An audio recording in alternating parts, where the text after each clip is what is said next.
Hey folks, ET here coming at you with the pre-market prep, so let's get to it. We have GDP, I think, in about 45 minutes, which could affect the market a little bit. We'll find out. We've been pretty volatility suppressed with VIX down so low as of late, so we've really not gotten a whole lot of moves during open session. We're up a little bit, close to 610 in the pre-market session. We just bounced a little bit away from 609. Let's go ahead and take a look at everything. Yesterday, we did have some strong call volume. We just got up about to the 610 in the pre-market session. Doesn't count quite yet. And 604, we did not get near yesterday. I do not think. We also finished with a green DEX right here. So that's two in a row as we've sort of continued to go up. Let's now jump into our whale targets and our customer sentiment. We're still above our highest whale target at about 609, and customers are sliding away from that short to pop mode at the moment. Still a pretty good range here, but we've been hugging the top of it and slowly moving up. Shocked to see we haven't seen 610 pop up quite yet, but it hasn't been moving up on that whale positioning a whole lot as it sits. Jumping into our dark pools, 605.3, mark that on your charts as an important point of price contention. That is a SIG print right there to keep an eye on. Then our largest DAG is still around this 598 area. We've traveled very far away from that, and we're just thin across the board. Not a whole lot of massive dark pools showing up as we're going along right now. So very interesting to see that we're thinning out, not seeing quite as many in this range, while 598 continues to grow even larger.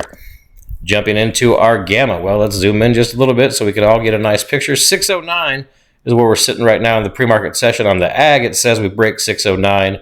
We have room to 612, break that, a positive gamma cluster into 630.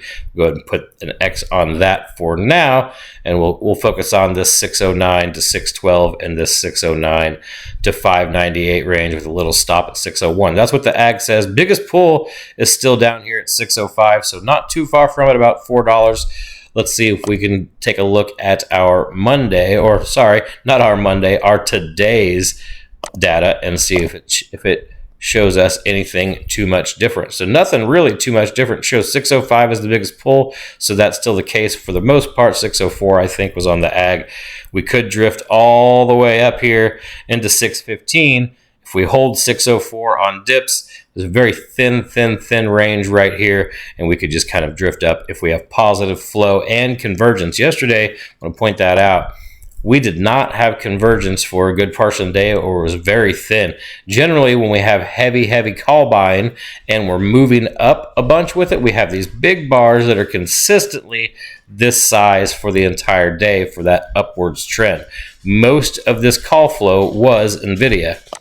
If we subtracted that, we would actually have been very flat on both ends, calls and puts, which would have given us that choppy day that we saw. Let's jump back into our gamma real quick right here. All right, 604 is where we need to hold a huge positive cluster right around here from 600 to 598 that we'd have to break for any downside. Biggest pull is lower. I'm going to put an X on that for now as well, because we'd have to get through all these positive levels and gamma ramp to the downside, and it's far away from price. So we'll focus on this 604 to 602 and up range, and potentially 600 if the shit hits the fan for now. And if we get a bunch of negative flow, then we'll revisit live on X like we always do. All right, that is all for now. Everybody have a good day. Stay safe out there and go get that Oprah money.